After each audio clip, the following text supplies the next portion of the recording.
Joining us now is the founder and chairman Proshare in person of Olufemi Awoyemi. Thank you for your time. Thank you. Yes, and I just sat through a panel that you moderated. Obviously, the overarching theme is leadership through change, and there were conversations around continuity.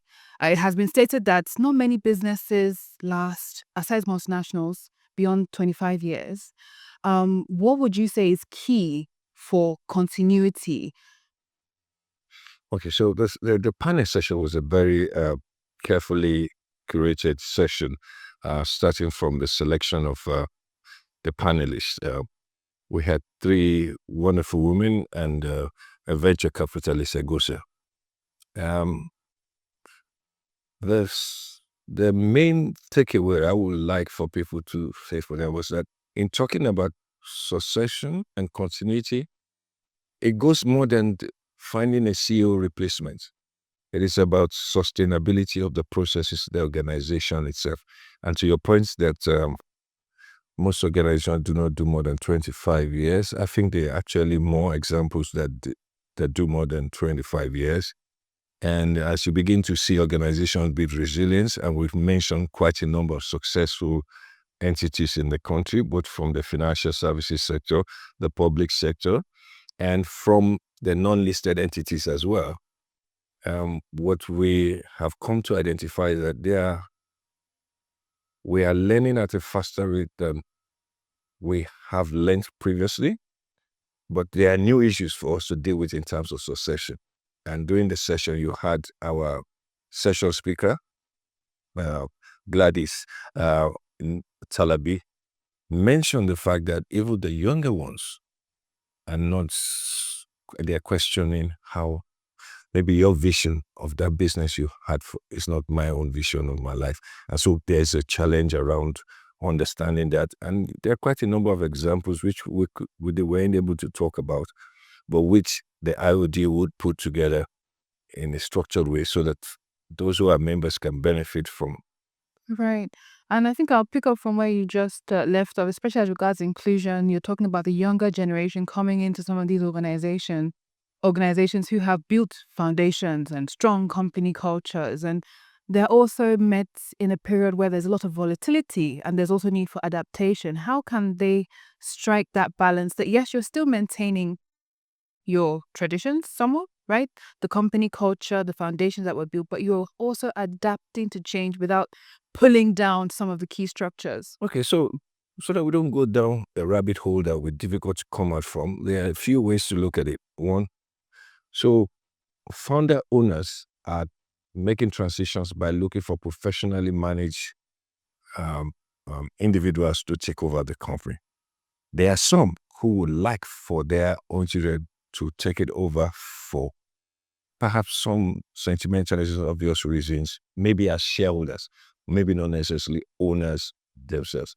I think the challenge is when they want to hand over to the child to continue what is being done. And there are two aspects to that. Some of them do not have structures in place already, so it becomes a challenge. But for those who have structures in place, you then see a situation whereby it's cultural. In Nigeria today, you have Lebanese, you have the Indians, you have some African countries, and then you have us Nigerians. So within each subcultures, if you break it down further, you find out that some are doing better than the others. And it has to do with the system they have. Some of them bring those children in very early. Some of them send them out to learn things with options to know that they can work maybe outside the country and they come back. And so they would have helped them to develop interest or create something for them. A more recent one is someone like Sir Demulala Dikomo of Champs, whose son is also in technology, but it's not in the same area as Champs. So in some ways, they are keeping the legacy going. But then if he then finds this, he may have enough money to buy of the company. I'll give you another one. Ashiwaju Nofoko, who started the company, and the son came in and acquired majority of the emails. So we're beginning to see some measures of changes in that particular side. But there are other areas as well where we're seeing that the broad-based succession question is being answered. Right, right. Let's come to matters of trust now. We know that with change, trust between the companies and the shareholders, investors, the consumers sometimes shifts. And that was also a conversation on your panel. So from that, what's your takeaway when it comes to, and from your experience as well with perhaps advising companies, how do you think companies can build trust even in the midst of volatility? So the central um, language about boards and governance is about trust. And so the stakeholders within your ecosystems must have a sense of knowing that we have trust in the board whom have been empowered to run the organization, which means that you are dealing both with your customers, shareholders, regulators, and whatever. And so the whole system that keeps an organization going is built around the concept of trust. Now, in some cases, you have trust deficit owing to an action of someone, maybe in a director or a board. The best way you can build trust is to have a proper system of governance. It starts with the process of appointing your board, the system of your board charter that guides your conduct around it, and having policies that deals with succession planning. So that anybody looking in from the outside knows that, oh, when we look at this company, we know that nothing is going to happen to them. You see people talk about Stanbic IBTC. You see them talk about GT Bank. You see them talk about an Access Bank. You see them talk about this institution.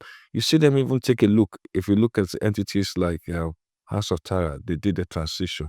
If you look at the lady she mentioned in the events business, you look at Bermil, who is in security business, you look like a Punch newspaper. You look at The Guardian.